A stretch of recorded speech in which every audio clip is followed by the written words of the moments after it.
안녕하세요.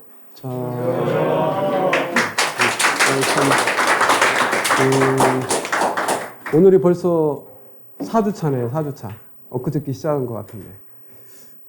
제가 뭐 많은 건 이룬 것 같진 않지만 지금 돌이켜보면은 제가 이제 금융 자격증이 좀 많고, 직장 다니면서 대학원 박사학위까지 받았는데, 뭔가 시작을 하니까 이렇게 결과가 왔다라는 거거든요. 엊그저께 시작한 것 같은데 벌써 여러분들은 많은 정보와 그 다음에 돈 벌 수 있는 많은 툴을 발견하셨어요. 1년에 365일이고요. 그걸 주로 나누면 52주거든요. 그러면은 여러분들이 만약에 책을 한 권씩 읽는다고 했으면은 주에 한 권씩을 읽는다고 했다면 벌써 52권을 읽은 거예요. 그거를 세분화하면은 여러분들이 뭐든지 어떤 것도 할 수가 있었다. 1990년도에는 금리가 몇 %였을까요? 예금 금리가 13.3%였었거든요. 그 다음에 10년 후인 2000년도에는 금리가 몇 %였을까요? 네? 2000년 4.5%였어요. 그 후 10년인 2010년도에는 금리가 몇 %였을까요? 2.25, 2.5%였어요. 근데 지금 금리는 1.2 제로금리 시대라고 하잖아요. 그래서 제로금리 시대에 마땅한 투자처를 찾지 못했던 사람들에게 오늘의 이 재테크는 새로운 희망이 되고 있다. 저는 자신 있게 이렇게 얘기를 합니다. 오늘은 이제 지금까지 여러분들이 GPL 정상채권에 대해서 투자하는 방법을 배웠고 이미 많은 분이 투자를 하셔서 이자도 받는 분들이 계세요. 유동화까지 해봤던 분도 있고. 하지만 오늘은 이제 GPL이 아닌 NPL입니다. NPL은 부실채권이고, 은행의 채권을 사와서 은행에서 받아야 될 은행의 근저당권을 이전해 와서 채권을 사오는 건데, 은행에서 받아야 될 이자를 여러분들이 받는 거예요. 은행에서는 왜 이 채권을 파냐면 경매까지 진행되는 게 11개월에서 2년이 걸려요. 토지 같은 경우는. 그런데 빨리 연체를 떨어내야만이 충당급이 환입이 돼서 잉여가 나고 연체가 줄어야만이 BISB 자기자본 비율을 맞출 수가 있거든요. 근데 이제 은행에서는 큰 문제가 생겼어요. 2018년 4월 30날 금융위원회에서 전 모든 금융기관에 직원들 연봉 1억씩을 다 주고도 몇천억씩을 잉여를 나눈 거예요. 은행이. 그래서 너희들은 3% 이상의 금리를 받지 말아라. 이게 이제 약정금리 플러스인 제한금리예요. 그러다 보니까 모든 NPL 법인들이 17%, 19.5%, 22%까지 받았던 NPL 법인들이 이제 수익이 안 나니까 다 이 GPL로 돌아오고 있고 대부로 돌아와 있는 거죠. 우리는 대부라기보다도 금융이고 금융업을 한다고 생각을 하시면 되고 오늘 그 NPL 투자처 방법에 대해서는 제가 NPL 매각 리스트를 가져왔어요. 그 물건 중에 실제 돈 들이는 물건도 찾아보고 권리 분석을 어떻게 하는지, 그 다음에 NPL이 돈이 들기도 하지만 위험과 리스크가 많이 딸려 있어요. 어떤 분들은 NPL만 해, GPL은 안 하고. 근데 여기에도 이제 함정이 있으니까 그 함정만 좀 피하면 여러분들이 고수익을 얻을 수가 있겠죠. 그런 부분 위주로 좀 살펴보도록 하겠습니다.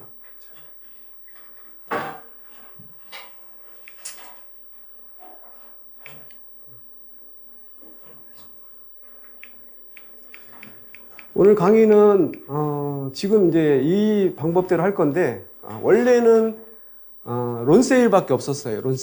론세일은 은행의 채권 양도양수 방식으로 은행의 채권을 근저당권 이전해 와서 경매가 끝나고 누군가 잔금을 치를 때 그리고 잔금을 치렀을 때 은행의 채권계산서를 근저당 설정계약서와 채권계산서를 제출해서 은행에서 받아야 될 이자를 근저당권을 매입한 NPL 법인들이 가져갔는데 이게 론세일이었었는데 이 론세일을 변형을 해서 채무인수 방식이라든지 입찰 참가조건부 사후정산 방식이라든지 PRO 방식이라든지 이런 다양한 파생상품을 만들어낸 게 NPL 법인들이에요. 우리 같은 경우도 아파트 담보 잡고 대출을 해주는 게 정상이었는데 이거를 유동화시켜서 파생상품을 만들어내는 게 유동화까지 만들어낸 것 같이 똑같은 이런 상황이다. 그래서 이런 쪽으로 좀 살펴볼 건데 저는 뭐 여러분들이 오늘 강의를 들어보고 여러분들이 평가하겠지만 자신 있게 말씀드릴 수 있는 건 대한민국에 많은 NPL 훌륭하신 교수님들, 강사분들이 있어요. 그런데 제가 여러분한테 설명드리는 이 내용은 이론, 실무, 실전을 다 말씀을 드릴 거예요. 그래서 여러분들이 다른 강사분들한테 이제 강의 들었던 분들하고 있겠지만은 저는 이제 MPL을 매각 심사하는 심사부에 있거든요. 심사위원이기 때문에 이건 얼마에 매각되고 있는지를 알 수가 있어요. 그러면은 매각되는 방법, 왜 매각을 해야 되는지, 그리고 어떤 물건이 돈이 드는지를 알잖아요. 우리가 95건을 23기방에 올려놨는데 그 중에 매각된 게 10건밖에 없어요. 나머지 85건도 지금 살아있다는 거예요. 그런데 지금은 약정금리 플러스 3% 때문에 MPL 법인들이 안 사가니까 지금은 원금 이하에 팔아요, 원금 이하. 그러면은 그동안에 은행에 쌓아놨던 이자가 있겠죠. 1,000만 원이든 2,000만 원. 그거를 여러분들이 세이브 상태에서 배당받을 때까지 이자를 받는다. 그런 부분들을 집중해서 보시면 될 것 같습니다.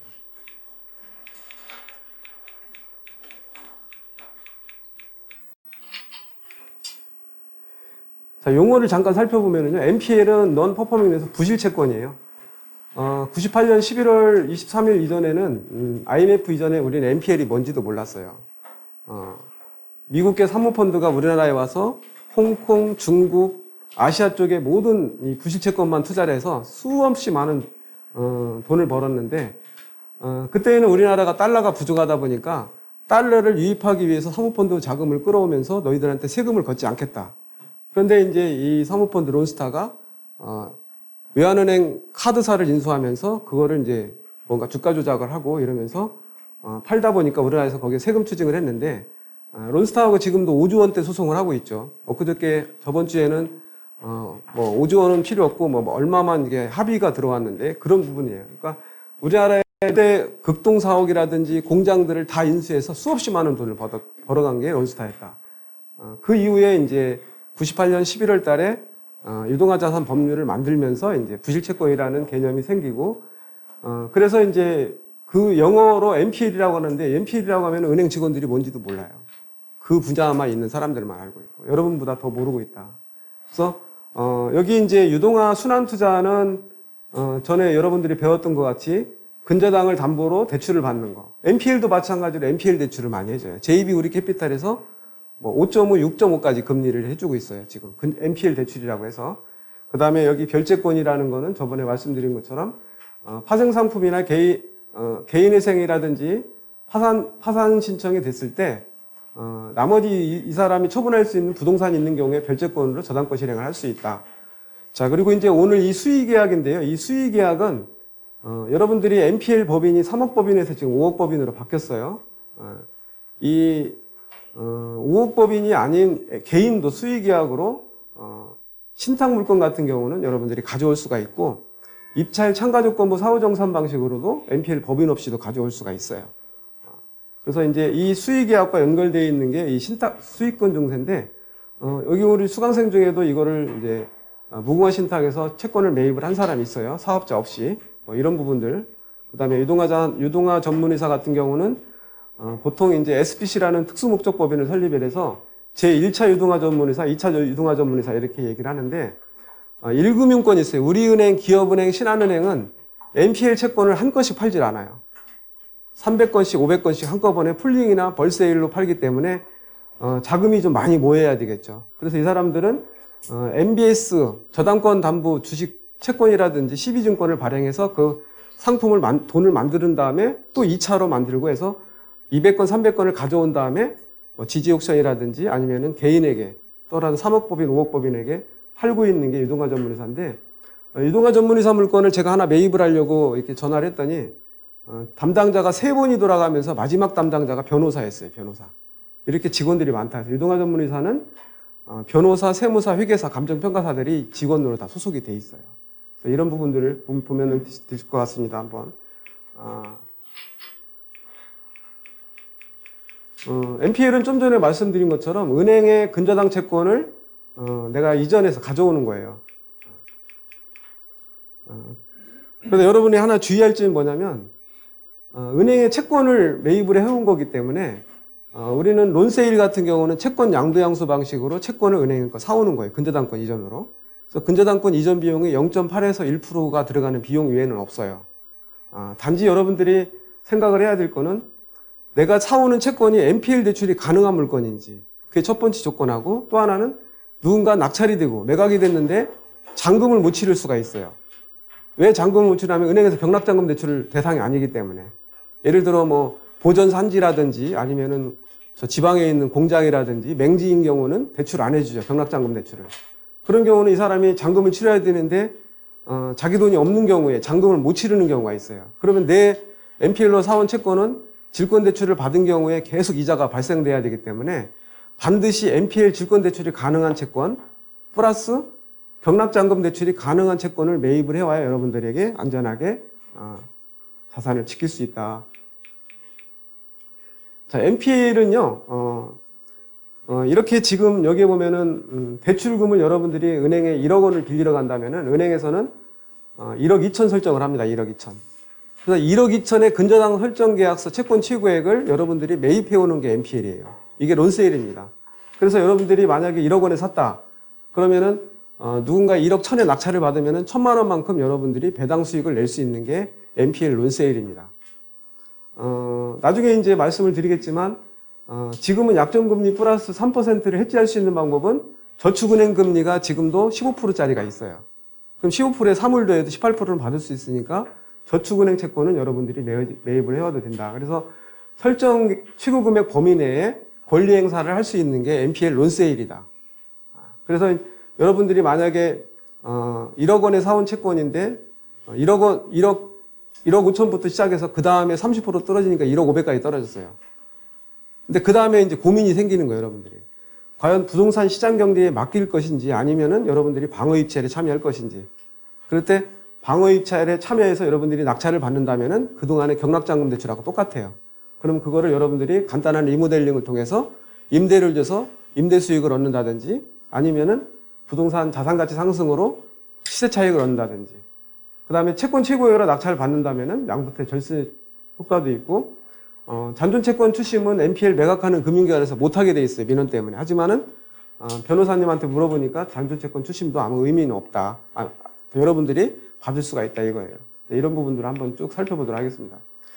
자, 은행에서는요, 대출이 나가면은 은행 돈으로 대출을 내보내는 게 아니에요. 여러분들이 맡긴 예적금, 뭐 증권, 파생상품 이런 부분들이 고객 돈으로 대출을 내보내기 때문에 1% 충당을 해야 돼요. 10억 원에 1%면 얼마죠? 100만 원 충당을 해야 돼요. 그래서 대차대조표 차변에 대손상각비. 그럼 비용이 100만 원이 줄어드는 거죠. 단기 순이익이. 대차대조표 대변에는 대손 충당금 부채 계정으로 100만 원에서 대손 상각 대손 충당금 희귀 계정이 이루어지는 거예요.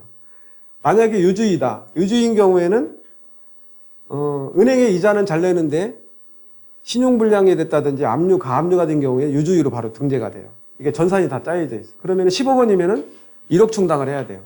그러면 은행에서는 단기 순이익이 1억이 안 나는 거예요. 그 지점에. 그렇기 때문에 NPL을 빨리 팔아야 되겠죠. 자, 경매에 들어갈 시점에는 은행에서 1차 독촉장, 2차 독촉장, 3차 독촉장에 경매 통보 및 기한회익 상실 통보를 보내고 그리고도 이 사람이 연락을 안 받거나 이럴 때 채무자가 방문을 하게 하거나 아니면 은행 직원이 직접 방문합니다. 채무자의 집에. 그래서 이 사람이 왜 이자를 못 내는지 얘기를 들어보고 한 1개월에 돈이 들어올 것 같다 그러면 그때까지 경매를 신청하지 않아요. 그리고 또 방법이 없는 경우에는 이제 부동산 임의경매 신청을 합니다. 임의경매 신청은 여러분이 근저당 설정하고 경매하는 게 임의경매 신청이고 강제경매는 여러분들이 채무명의, 집행 권한을 가지고 하는 게 강제경매. 대부분 가압류나 가압류로 인한 대여금 청구 소송과 지급명령으로 강제경매가 진행되는 거죠. 근데 여러분들은 다 부동산 임의경매겠죠. 자, 이때 경매 기입 등기가 되면은 피담보 채권이 확정이 돼요. 그때는 고정으로 편입이 됩니다. 여러분들이 NPL 가져오는 모든 채권들은 다 고정이에요. 그럼 10억 대출짜리 하나가 20% 충당을 해야 된다면은 2억 충당을 해야 되기 때문에 은행에서는 그 지점 10억짜리 연체가 되면 2억이 단기 순이익이 안 나는 거예요. 그렇기 때문에 NPL로 빨리 팔아야 되죠. 왜냐하면 오늘 NPL로 팔면은 오늘 계약금 10% 내고 30일 이내에 나머지 10억 원이 다 들어오니까 충당금 환입이 돼서 연체도 줄고 BIS 비율도 맞추고 단기 순이익도 낼 수밖에 없죠. 그러다 보니까 은행에서는 NPL로 매각을 해야 되는데 사가질 않아요. 약정금리 플러스 1% 때문에. 그래서 요즘에 여러분들이 오히려 더 기회예요. 원금 이하에 가져올 수가 있으니까. 그리고 6개월 정도가 되면 회수금은 55% 충당해야 돼요. 5억 5천. 그리고 6개월 이상인 경우에 100% 충당을 해야 되기 때문에 은행에서는 경매까지 가면은 돈을 받을 수 있지만 왜 매각을 하는 이유냐면은 단기 순이익을 많이 내고 연체를 줄이고 그 다음에 은행 직원들이 전화하고 찾아가고 이런 관리비를 절감할 수가 있기 때문에 매각을 할 수밖에 없다. 자, 그런 내용들입니다. 자, 여러분들이 대한대부 협회에 가서 교육을 신청해서 온라인 교육을 받으신 다음에 오프라인 집합교육을 받는데 요즘 코로나 때문에 집합교육도 온라인으로 다 받죠. 이러고 대부사업자를 냅니다. 대부사업자 등록은 법인 설립, 여러분 교육 수료증과 그 다음에 자기자본 NPL은 5억입니다. 5억 잔액증명서를 가지고 법무사에 맡기면 법인 설립을 이렇게 다 만들어줍니다. 자, 여러분 지금 다 해봤기 때문에 자, 이거는 그냥 간단히 넘어갈게요. 지금 오늘 이 강의가 15시간짜리, 대학에서는 한 학기 15주짜리를 3시간 동안 하려다 보니까 너무 많아요. 그래서 빨리 중요한 것만 스킵해서 나갈게요. 자, 유동화 전문의사에 가면은 NPL 매각 리스트가 올라가 있고요. 지지옥션에 가면은 NPL 매각 리스트가 있습니다. 대부 등록 고정 사업장 있어야 되고 요즘 공유 필수로 많이 하죠. 이렇게 다 사업장을 냈습니다, 지금. 자, 여러분들이 이건 다 아는 내용들이니까 이거는 뭐 전에 세무 시간도 다 배웠으니까 했고 여러분들이 주의 깊게 봐야 될 게 이거네요, 지금. 자, 매도인은 금융기관이죠. 금융기관이 일정한 자격 요건을 갖추지 않은 NPL 법인에게 매각할 경우에 3년 이하의 3천만 원 벌금이고요. 매수인은 5년 이하의 5천만 원 벌금이라는 게 있습니다. 자, 이렇게 대부사업자가 나왔습니다. 이렇게 중개. 자, NPL을 이해하는 자료를 하나 가져왔어요. 자, 이분이 우리 거래하는 사무장님이신데, 이분이 근저당 채권을 원래 본인 거가 아니었어요. 이 근저당이. 다른 사람 채권을 본인이 근저당권 이전하고 근저당권에 2,500 대출 나간 거에 3,250만 원을 채권을 매입을 했습니다. 자, 여기 보니까 원래는 이 강민석이라는 분이었는데 이게 근저당이 계약 양도가 됐죠. 근저당권, 일본의 근저당권 이전하는 게 채권을 매입합니다. 자, 여기 우리은행, 신협, 축협 이 근저당을 사오는 게 내 앞으로 이전하는 게 NPL이라고 이해하시면 되겠습니다.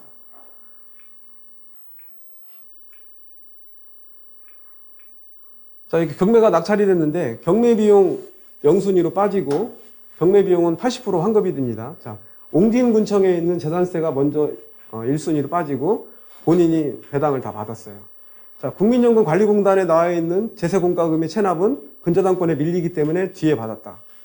자, 이따 배당표 작성하는 걸 잠깐 배우겠지만은 전에도 말씀을 드렸지만 임금채권과 취우세면제금은 동순위. 임금채권은 100% 배당받지만 취우세면제금은 낙찰가 2분의 1밖에 못 받는다. 다가구주택인 경우에 임차인이 3억 원이 넘는데 취우세면제금이 만약에 이게 5억 원에 낙찰이 됐다면은 2억 5천 이상은 못 받기, 낙찰가 2분의 1이 그 내용입니다. 자, 그래서 여러분들이 NPL 물건을 여러분들이 받아요. 어디서 받냐면은 예를 들어 한강새마을금고, 신협, 축협 각 본사의 채권관리팀에 찾아가면은 여러분 주변에 신협, 새마을금고 많이 보이죠. 거기에서 NPL 법인인데 NPL 채권 매각 리스트를 받고 싶다 그러면은 담당자 전화번호를 알려줄 거예요. 그러면은 거기서 담당자에 찾아가서 여러분들이 NPL 법인인데 매각 리스트를 받고 NPL로 매입하고 싶다. 그러면 매각 리스트를 여러분에게 보내줍니다. 그래서 여러분들이 똑같이 투자 물건을 선정을 해야 돼요. 내가 토지, 단독주택, 연립주택, 아파트 이런 물건을 선정을 한 다음에 권리 분석을 하는데 낙찰 예상가와 예상 배당표 작성을 해야 되겠죠. 그리고 수익성 분석을 한 다음에 여러분들이 이제 그 금융기관에 계약 체결을 합니다. 당일날 계약금 수의계약서에는 여러분들이 매수 의향서에는 높게 썼는데 계약서에 도장을 안 찍으면 아무 의미가 없기 때문에 원하는 물건은 높게 쓴 다음에 가서 협상을 하시면 돼요. 도장 찍기 전까지. 그래서 계약 체결을 하고 30일 이내에 잔금을 치러야 되는데 30일 이내에는 질권대출 해주는 금융기관이 많아요. 무화저축이나 안양저축은행, JB우리캐피탈, 신협, 금천신협 이런 데도 지금 다 대출을 해주고 있어요. NPL 대출을. 그래서 누군가 낙찰이 되고 잔금을 치르게 되면은 은행에서 매입한 근저당 설정계약서, 이전계약서와 채권계산서를 제출하고 은행에서 받아가야 될 배당금을 여러분이 받으면은 드는 게 지금 NPL입니다.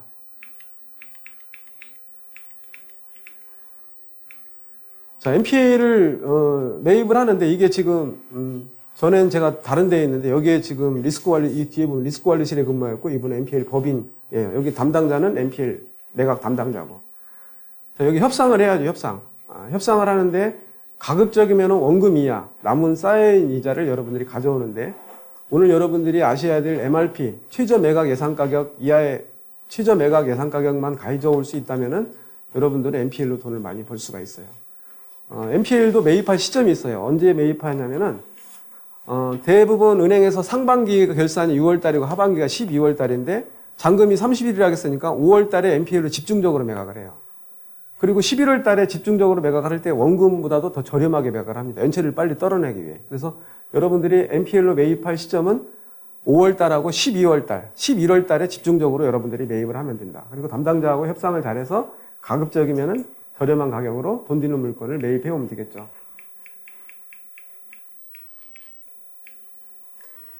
자, 그리고 이제 여러분들이 이렇게 NPL 담당자한테 찾아가서 뭐 명함을 준다든지 브로셔를 줘서 여러분들에게 물건을 받아서 그 다음부터 여러분들이 물건 분석을 하고 매수 의향까지 제출한 다음에 그 다음에 여기에 이제 채권 양도양수 계약서 작성을 하고 그 은행의 채권을 내 앞으로 채권자 변경을 법무사에 의뢰하면 다 해줘요. 그 다음에 이렇게 해서 수익을 얻는 게 여기 보면은 신협, 계양신협, 둔산신협, 만수신협, 미추홀신협, 뭐 새마을은고, 수협 같은 경우도 여기도 지금 NPL로 다 매각을 하고 있어요. 지금.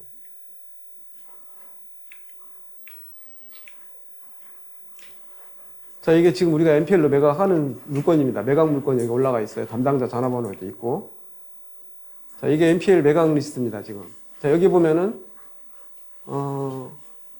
이 대출이 나갔지만 잔액이 있어요. 그러니까 원금과 이자가 상환되는 채권인 경우에 대출금보다 원금이 줄어들 수가 있겠죠, 이렇게. 이 가지급금은 뭘까요, 가지급금? 가지급금은 뭘까요? 자, 경매 신청을 해야 되는데, 채무자한테 이자도 못 내는데 경매 비용 가져오세요. 경매 신청할 거니까. 그러면 경매 비용을, 넣어주진 않겠죠. 그래서 은행에서 가지급금 처리를 한 다음에 경매 비용을 지급을 합니다. 그래서, 가지급금은 나중에 경매 비용을 영순위 받으니까 떨어내겠죠. 그리고 여기 담보물건이 있고, 그 다음에 면적, 채권 취구회. 이 금액을 여러분들이 NPL로 사오는 거예요. 그리고 여기 사건 번호가 나온 거는 2020 타경 이런 것들은 근저당이고 없는 것들은 수익권 증서, 신탁물건으로 신탁대출로 나간 거예요. 신탁대출로 나가는 이유는 취우선 면제가 방을 빼주지 않기 위해요. 예를 들어 방수가 1층에 3개, 2층에 3개, 3층에 3개인 경우에 9개인데 인천인 경우에 취우선 면제금이 3,400만 원씩 9개 방을 뺀다면은 그 감정가가 5억 원 중에 80이라고 할 때 4억 원 중에 취우선 면적을 빼면 한도가 없어요. 근데 신탁으로 나가는 이유는 무궁화 신탁이라든지 아시아 신탁에 나갈 때 감정가의 80% 방수를 빼주질 않아요. 그러니까 신탁으로는 대출 많이 나갈 수가 있겠죠. 하지만 이게 NPL로 나왔을 때는 원금 이하에 큰 문제가 생겼습니다. 근데 여러분들의 기회지만 은행에서는 그래서 여기에다가 매수 의향가를 써도 돼서 제출을 합니다. 이렇게. 여기도 똑같이 그런 물건들이 있고 지금 95건의 매각 리스트 중에 매각된 거는 10건밖에 없어요.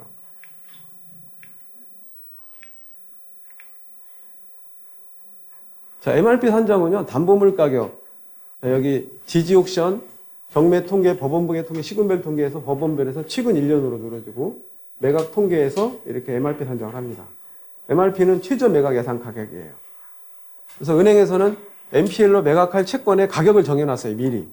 그래서 그 이상만 쓰면은 NPL로 매각하려고 준비되어 있는데 중요한 거는 여기에 현가율입니다, 현가율. 여기 현가율이 15%인데 15%까지 할인해서 매각을 해요. N이 할인이잖아요. 할인 15%. 그래서 매각가는 감정가 곱하기 취근 1년의 매각가율 빼기 먼저 배당받을 경매 비용이라든지 최우선 면제금, 임금채권, 당해세 이런 것들을 차감을 하고 1.15로 나눈 게 MRP라고 이해하시면 됩니다. 자, 여기 보면은 법원별, 시군별 이렇게 매각가율이 다 나왔죠. 이렇게. 그래서 여기에 매각가율이 나와 있다. 이해가 안 돼도 여러분들은 나중에 다 이해하시게 됩니다. 그래서 여기 보면은 이제 매각가율을 산정하게 돼 있는데 은행에서는 이걸 사갔을 때 이 NPL 매입자가 얼마가 수익 나는가에 다 엑셀 파일로 만들어놨어요. 그래서 여기도 똑같은 거예요. 감정가 1억 2천 중에 매각가율이 75.5예요. 그리고 여기서 경매 비용을 차감해준 나온 게 이 금액인데 여기서 1.15로 나눈 금액이 이게 최저 매각 예상 가격입니다. 자, 이해가 안 가도 조금 있다가 알게 되시니까. 자, 이게 경매 통계 2번 법원별 통계 3번 이렇게 해서 4번 인천 중구 취근 1년 이게 중요합니다. 자, 오늘이 7월 달이니까 이걸 누르면은 6월 달로 나와요. 그러니까 최근 1년으로 바꿔주면은 다세대 주택 매각가율이 66.88이 나온다. 연립주택은 75.1이고. 자, 은행에서는 이게 15.45까지도 받을 수가 있습니다. 경매 낙찰 예상 때까지.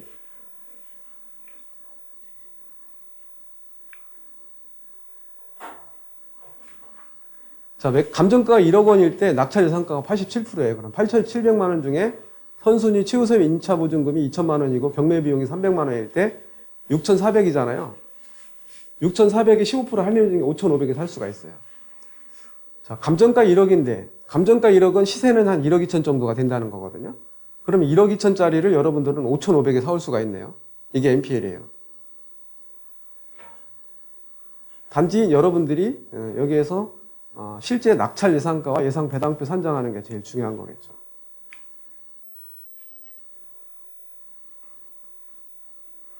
자, 부천시 중동에 있는 감정가 2억 300짜리인데 MRP 1억 1,700입니다. 저희가 NPL 매각으로 2억 1,800.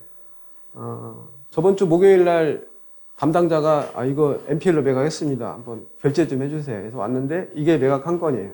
지금 저번 주 목요일 날 매각돼 있고 지금 경매 진행되는 게 아니라 지금 개시 결정만 나 있는 상태예요. 자, 오피스텔 62.91 평방미터 감정가 2억 300만 원, 대출금 잔액 1억 2천만 원. 설정 금액이 1억 5,600이네요. 자, 이 1억 5,600만 원짜리 이 채권을 NPL로 매입해오는 겁니다, 여러분들이. 근저당권을 이전해오는 거예요. 그래서 여러분들이 만약에 1억 2천짜리를 1억 5,600짜리를 1억 2천에 매입만 한다면은 3,600만 원만큼 권리 행사를 할 수가 있는 거죠. 자, 근데 이게 원리금 상환으로다 보니까 우리나라 가계부채가 가장 많아요. 그러다 보니까 원금과 이자를 상환해라. 그럼 금리를 다운시켜주고 담보 비율을 높여줘라 해서 원리금 상환되는 부분에 지금 남아있는 잔액이 1억 1,800입니다. 자, 감정가 2억 300짜리를 여러분들은 NPL로 1억 1,800에 사왔어요. 그럼 수익이 날 건가를 따져봐야 되겠죠.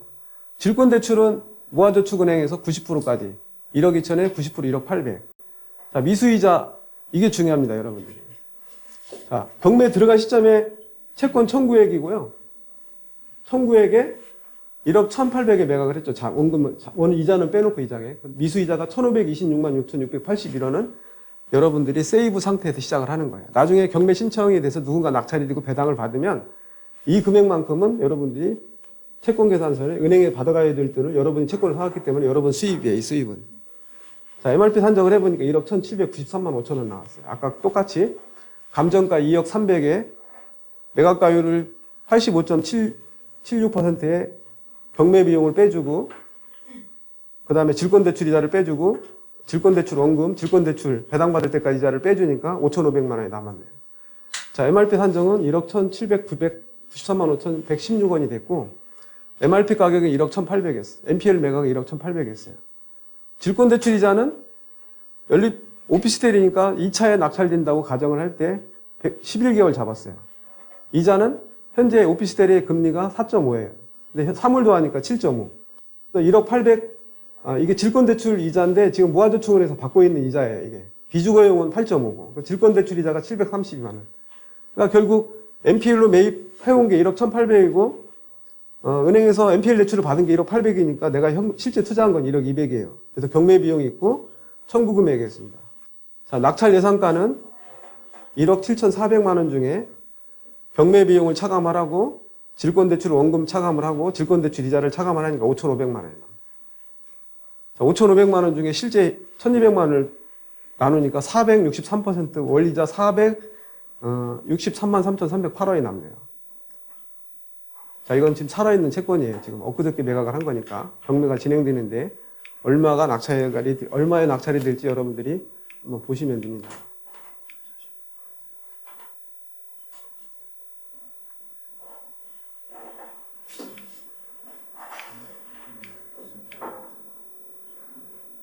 자, 이 NPL 권리 분석에서 무엇이 잘못되는지 한번 찾아볼 수 있는 사람 있으세요? 선물을 드릴 텐데.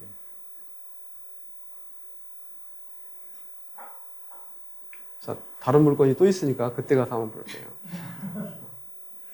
자, 낙찰 예상가에서 경매 비용 빼주고, 자, 현금 투자한 거 빼주고, 자, 근저당권 이전 비용입니다. 근저당권 이전 비용은 이 채권 취고액의 0.8%가 근저당권 이전 비용이에요. 그리고 또 하나는 내가 1억 1,800이 지금 잔금이잖아요. 여기에 대해서도 배당받을 때까지 이자 계산을 해야 되겠죠. 자, 그 금액이 이겁니다. 실제는 5,700만 원 받는 거죠. 제가 이제 아까 보여드렸던 건 여러분에게 계산하기 좋게 열거식으로 만들었던 거고, 자, 이게 보고식으로 채권 계산서로 보면 딱 엑셀 파일로 만들어져 있어요. 자, 천호동의 487에 다가구 주택인데 채권 취고액이 4억 5,700만 원이고 감정가는 1억 7,100입니다. 청구액은 3억 6,700.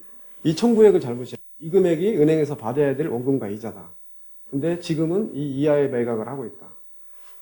자, 성남 새마을금고에서도 NPL 매각도 하고 NPL 질권대출도 해주고 있어요. 자, 이렇게 이제 보고식으로 만드는 거는 이거는 엑셀 파일로 만들어놨기 때문에 그 카페에 있어요. 이거 금액만 치면 자동으로 쭉 들어갑니다. 다음 화면까지 수익률까지 해서. 자, 이게 NPL이라는 거는 잠깐 말씀드려 있고, NPL 채권의 매입 방식에는 이렇게 네 가지가 있어요. 론세일, 채권 양수도 방식. 은행의 채권 취고액을 매입을 해온다. 두 번째는 은행의 채무인수 계약을 해서 상기 신청을 한다. 민사직법의 특별한 대금 지급 방법에 의해서. 그리고 내가 3억 원에 입찰하겠다라는 계약서를 쓰고 실제는 2억 5천에 계약서를 쓰고 5천만 원은 사후에 정산해 준다.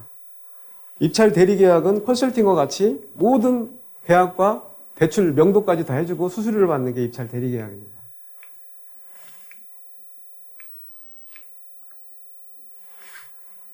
자, 이게 채권이 2억 9,388만 560원에 NPL로 사왔어요. 근데 낙찰이 3억 7,400에 낙찰이 됐네요. 그러면은 이 차액만큼은 내 수익이죠. 그 대신 여기에서 경매 비용을 차감을 하고 근저당권 이전 비용 차감을 하고 경매 비용도 나중에 환급은 받지만 그 다음에 질권대출이자 차감을 해서 수익 나는 게 이 상황입니다. 지금. 좀 전에 설명드린 바와 같이 은행의 채권 양도양수 계약 체결하고 계약금 10%를 낸 다음에 대금 제급 30일 이내에는 NPL 대출로 잔금을 치르고 근저당 이전을 이렇게 합니다. 확정 채권의 양도라고. 여러분이 전 시간에 대입변제라고 배웠는데 여기는 확정 채권의 대입변제로 이렇게 명확히 명시가 되고 채권 양도 통지는 양도인이나 양수인 아무 쪽이나 발송을 하게 됩니다. 자, NPL 매각한 건 하나 한번 볼까요?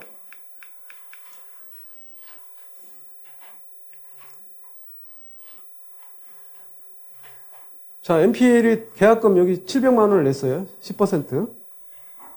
잔금은 30일이 아닌 6월 30일을 끊었네요. 이 이유는 뭘까요? 한 달이면 7월 17일이 돼야 되는데 6월달 결산이니까 결산날 돈을 충당금 환입받기 위해서 은행에 맞춰주는 거기 때문에 좀 더 저렴하게 가져올 수도 있고 다음에 좋은 물건 달라고 할 수도 있겠죠. 계약서가 있겠어요.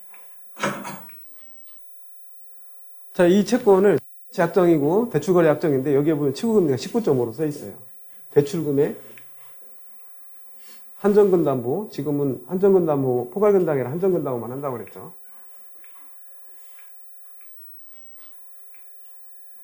그래서 이렇게 NPL로 매입을 해왔습니다.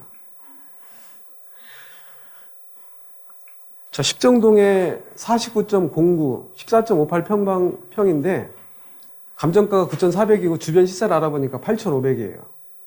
채권 취고액은 8,320만 원, 청구액은 6,500. 자, 아까 NPL로 6,700에 여러분이 매입을 해왔어요. 시세는 8,500인데.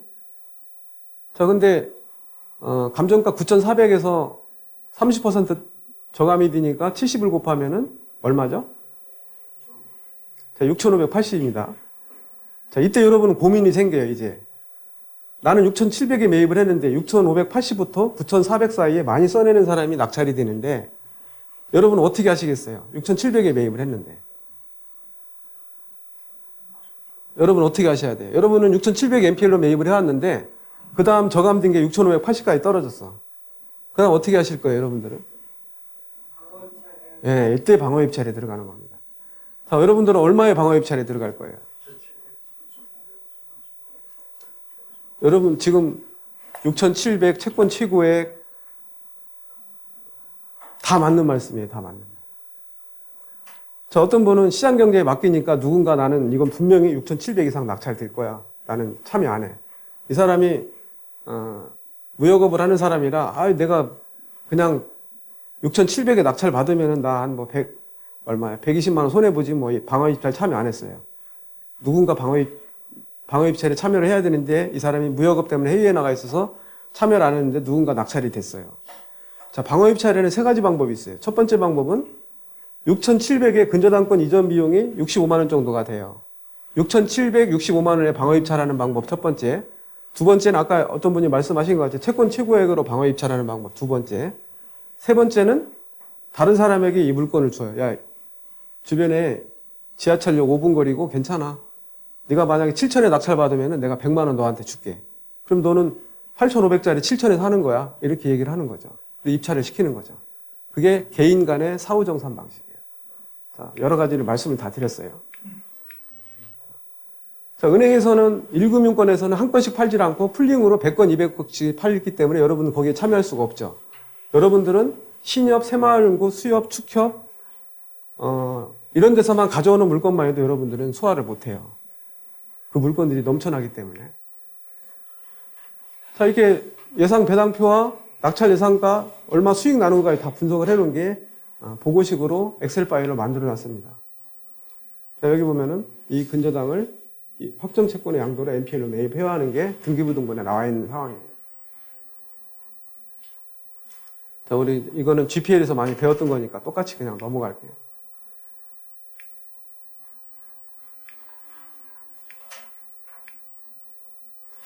자, 여러분들이 채권을 매입을 하면은 이거를 NPL 채무자한테 다 보내요. 채권 양도 확약서, 매각을 했다는 거예요. 양도 증서, 근저당권 이전 계약서, 채권 양도 통지서, 이거를 채무자한테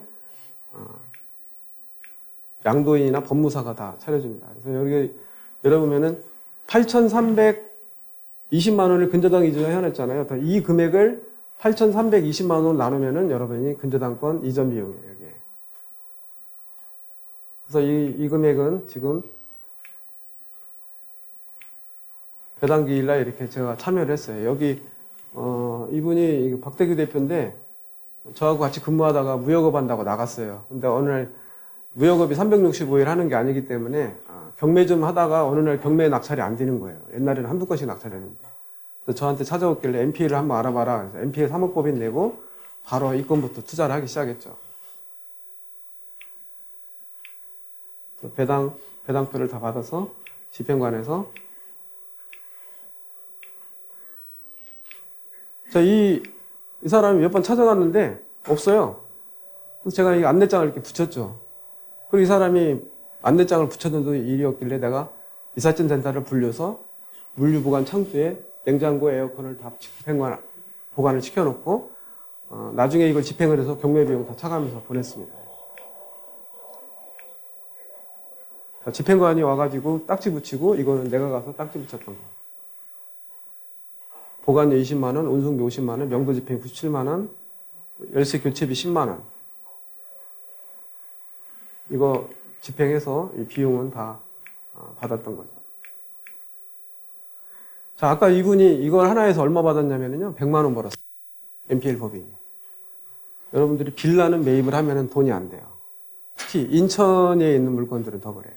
서울에 있는 물건은 요즘에 공급을 늘리려고 재개발 재건축 다가구 다세대 주택을 가격이 많이 올랐죠. 공급을 늘리기 위해. 정부의 어떤 정책이 실패를 했다는 걸 인정을 하고 이제 3기 신도시, 4기 신도시가 아닌 주택의 공급을 늘리기 위한 방법으로 기존에 훼손되어 있는 다세대 다가구 단독주택, 연립주택을 사서 용적률과 건폐율을 해서 올리겠다라는 거예요. 그래서 지금 다세대 다가구가 올라와 있는 거죠. 자, NPL을 이해하는 걸 다시 하나 한번 들어볼게요. 자, 감정가액이 1억 7천인데 낙찰이 1억 7천 11만 원이에요. 여기는 공촌 오거리 역세권이고 너무 좋아. 나중에 돈이 될 것 같아. 그래서 내가 1억 7천에 참여를 했어요. 근데 누군가 1억 7천 11만 원을 더 써냈어.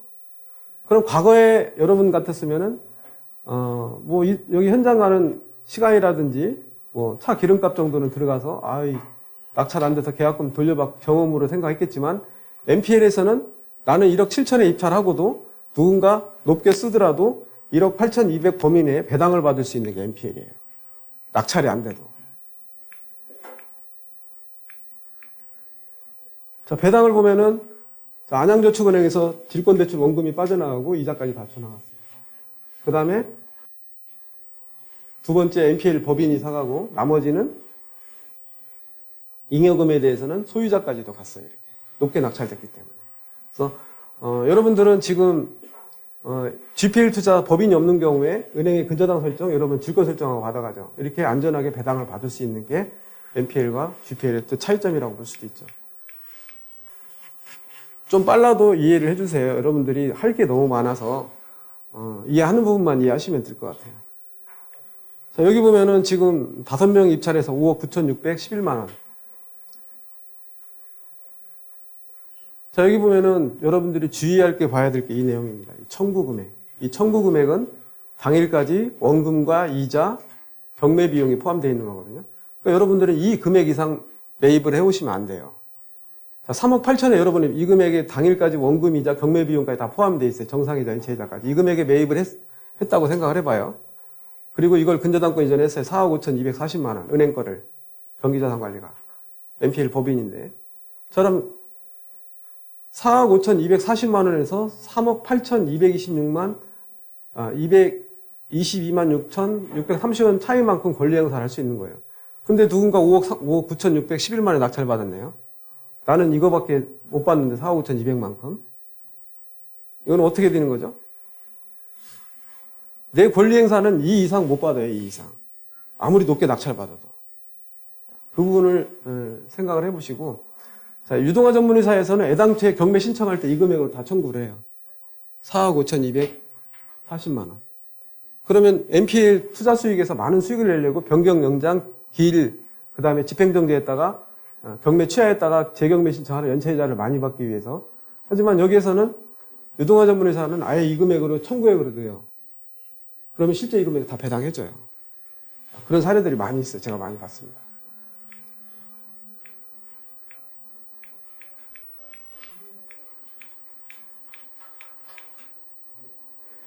자, 2016년 7월 25일 이전에는 개인도 NPL을 할 수가 있었어요. 그때 우리가 NPL로 매각을 한 건이에요. 자, 이 개인 이분에게 17억 4천만 원의 NPL 채권을 매각을 했어요. 그 다음에 다른 대우부업체가 4억 5천 근저당 설정을 했습니다. 자, 1차 채권 청구액이 14억 7,700이네요. 자, 1차에서 30% 유찰돼서 16억 9,600. 3차 변경 진행을 했습니다. 여기서. 자, 여기서 또 고민이 생겨요. 여러분들 방어 입찰을 해야 돼요. 여러분들이 매입해온 거는 길어야 14억 7,700 이상은 안 됐거든요. 그러면은 여기에서 이 금액 차이기 때문에 방어 입찰에 참여를 해야 돼요. 여러분들은. 왜? 내가 매입한 것보다 더 낮게 이 금액에 만약에 낙찰이 된다면은 나는 그만큼 손해보는 거죠. 한 1억 9천 정도로 손해보는 건. 운이 좋게 16억 1,889만 9천에 낙찰이 됐어요. 그러면 이 금액하고 이 금액 차익이 수익 중에 근저당권 이전 비용과 질권대출이자 빼준 금액이 여러분 수익입니다. 자, 근데 여기는 사연이 있어서 제가 이걸 만들어 놓은 거예요. 왜 만들어 놨냐면, 이게 이제 중구청 뒤에 있는 포촌이라는 음식점인데, 지금은 이제 하늘공원으로 바뀌었어요. 점심집으로.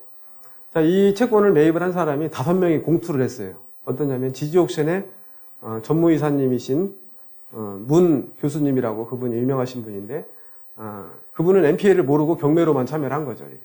이분이 NPL 알았다면 이 금액을 가져올 수 있었는데, 지금은 이거보다 더 아래로 가져올 수가 있죠. 근데 이분은 NPL을 모르고 경매만 전문가이기 때문에 경매로 입찰을 했어. 이 금액에 낙찰 받은 거예요.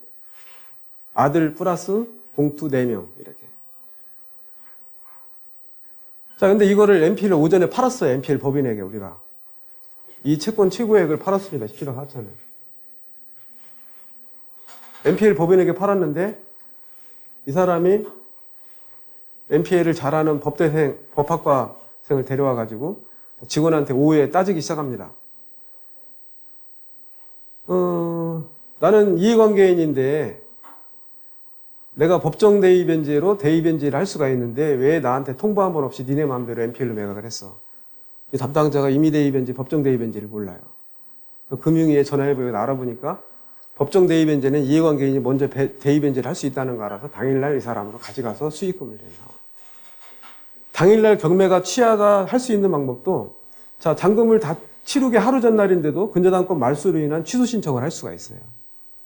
여러분이 원하는 물건을 얼마든지 가져갈 수 있는 게 NPL이다. 자, 군산에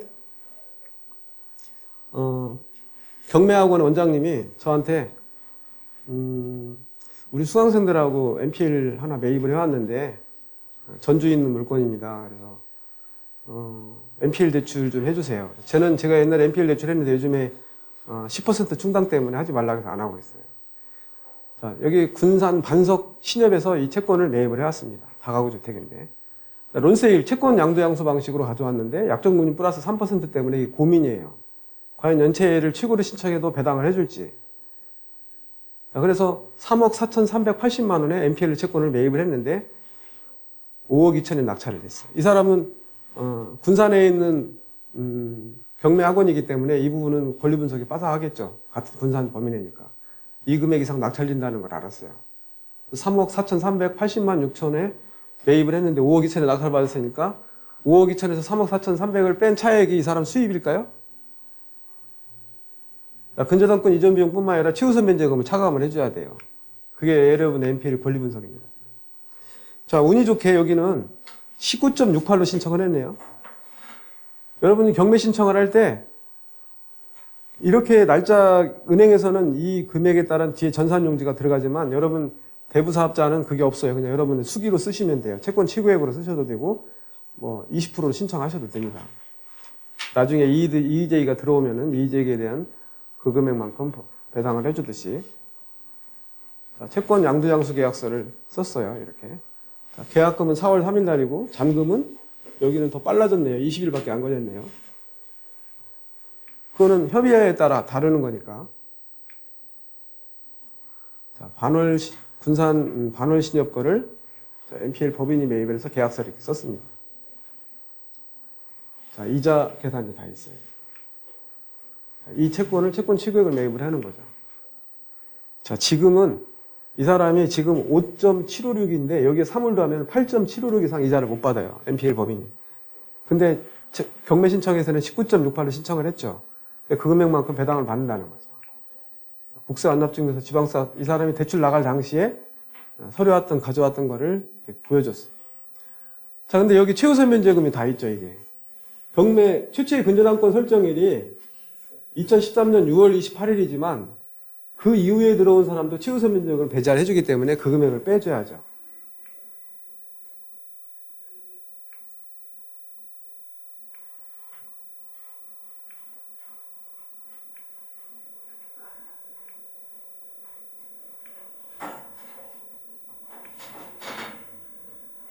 자, 여기 물건 접수 내역에 보면은 근저당권 이전과 이해관계인이 배당 신청한 내역들이 나옵니다. 자, 이 사람 수입이에요, 수입. 자, 여기 근저당권 이전 비용 여기는 1% 찾고 대출금 이자, 질권대출 이자, 총 투자금, 질권대출 금액, 현금, 예상 배당액은 선순 임차인 1억 2,600이 있었어요.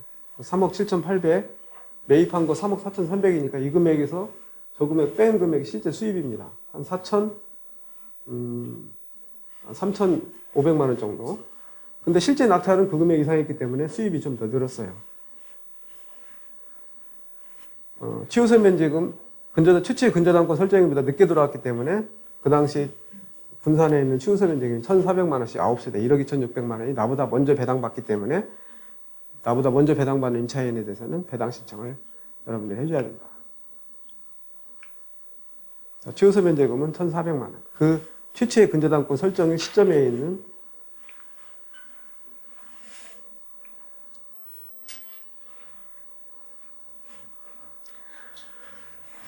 자, 이것도 우리가 NPL로 매각을 했습니다. 이 채권을 매각을 했어요. 대출금은 25억에 대출했는데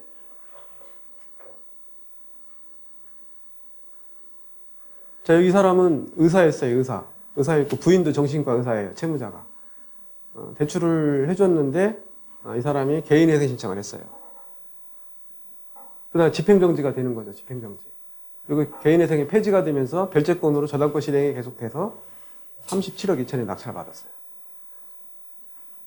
그럼 일반 여러분들이 이해하실 때는 뭐 청구액이 여기 34억 1,800인데 37억 2천에 이 금액에 낙찰이 됐으니까 이 금액만큼 차액이네요. 내 수입이네요.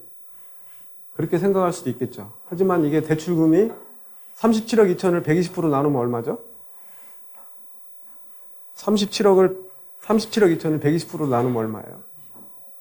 네? 32억? 31억? 31억에 매각한 거예요. 31억. 원금에. 그러면은 31억인데 6,200만 원에 근저당권 이전 비용 빼고 나의 수입이네요. 근데 뭔가 이상하지 않으세요? 채권 취급으로 낙찰을 받았네요. 네. 본인이 방어 입찰해서 낙찰을 받은 거예요. 다른 사람. 근데 일반인들이 생각할 때는 이거 이 금액에 매입했는데 6천 벌었네 이렇게 생각할 수가 있지만 주인은 따로 있어. 이 사람은 정형외과밖에 하지 않았는데 이걸 매입을 하고 여기에 가보면은 도화 IC 입구에 있는데 여기에 전부 병원이 7개가 들어와 있어요. 치과, 요양병원, 피부과 뭐 여러 가지 이 병원이 안에 다 들어왔어요. 의사들이 여러 명 들어오면서. 실제 여러분들이 이분은 정형외과만 가지고 안 되니까 이거를 전문가가 들어와서 이 병원을 살릴 수 있는 방법이 자산 가치를 상승시켜서 팔 수도 있다라는 거예요.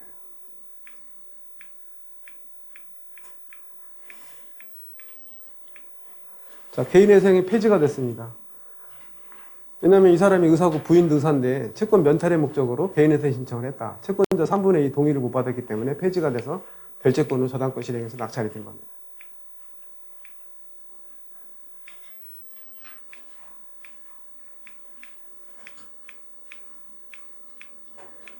근데 채권 취급으로 경매 신청을 해도 다 배당을 다 해줬다라는 거네요, 그럼.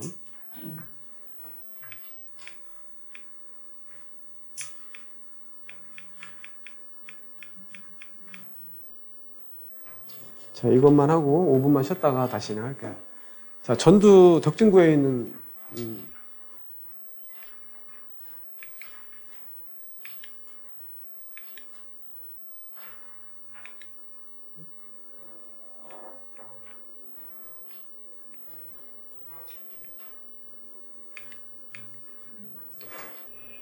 전주 덕진구에 있는 상가예요. 상가인데 채권 청구액이 3억 9,646만 3,388원이에요. 이 금액이 실제 이 은행에서 받아야 될 원금과 이자 경매 비용이에요. 그럼 여러분들은 이 금액 이상을 주고 사오면 안 돼요. 지금은 약정금리 플러스 3% 때문에 원금 이하에 가져와도 되는데. 근데 여기는 풍수지리학적으로 위치가 안 좋은지 계속 임차인이 바뀌고 건물주가 바뀌어요. 그리고 경매까지 또 나왔어요. 근데 이 은행도 골치 아프죠, 이게. 이것도 수협에서 대출이 나갔는데, 수협에서 NPL 법인한테 사가라니까, 이거 코너에서 좋긴 한데, 이거를 매입을 할까 망설이다가 3억 8,500에 매입을 했어요. 근데 주인이 거주했을 때 임차인이 없었어요. 그러면서 5억 1,500에서 3억 8,500 차액이 이 사람 수입이에요. 근저당권 이전 비용 빼주고, 질권대출 이자가 있었다면 질권대출 이자 빼주지만 실제로 여기서 남은 3억 8,500의 매입 중에 1,100만 원을 먹고 시작했잖아요, 내가. 그 금액만큼 이 사람이 수입이다. 3억 8,500에 계약금 10% 내고 잔금은 질권대출 받아서 잔금 치렀습니다. 자, 배당표를 보면은요. 자, 경매비용으로 영순위로 빠졌고, 자, 덕진구에 있는 재산세, 교부채권에 먼저 빠지고, 안양저축은행의 질권대출 이자 3억 2천. 자, 이 사람이 3억 8,500에 매입을 했는데 3억 2천에 NPL로 매입을 했으니까 실제 현금 투자는 6,500이네요. 6,500 가지고 채권을 매입을 한 거예요. 자, NPL 법인 가지고 이 사람 그동안에 조세채권 미납되어 있던 딴 데는 근저당권에 밀려 있어요. 그래서 여러분들이 국세지방세 안납증명서, 국세와 지방세, 당해세를 세금 체납이 있나 확인하기 위해서는 당일까지는 당연히 없죠. 우리가 하나 한 것처럼. 이렇게 여기는 조세채권이 근저당권에 밀리기 때문에 나중에 근저당권보다 늦게 배당받아가는 거예요. 이렇게.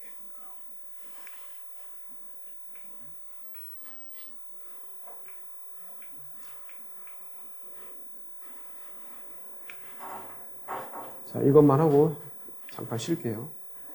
자, 충북 충주시 엄정면 10만리 105-3번지에 있는데 NPL 매권 우리가 팔았어요, 이거를.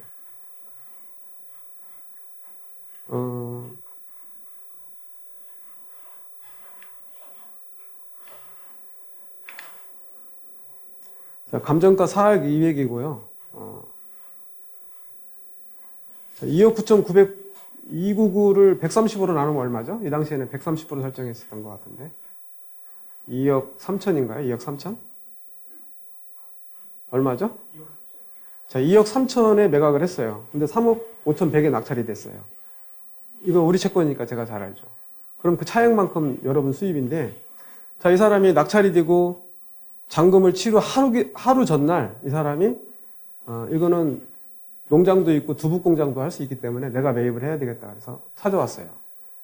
우리가 NPL로 매각을 했는데 잔금을 치르기 하루를 남겨놓고 이 사람이 서울에 있는 모 회장님을 모시고 와서 이 근저당권을 말소를 시켰어요. 근저당권 말소로 인한 경매 취소 신청을 했어요. 자, NPL 채권도 무효가 되고 NPL 낙찰자도 무효가 됐어요. 잔금 치르기 하루 전 만에. 얼마든지 원하는 물건들을 여러분 다 가져갈 수 있는 게 NPL이다. 과수원은. 자, 5분만 쉬었다가 다시 하겠습니다. 좀 복잡하시겠지만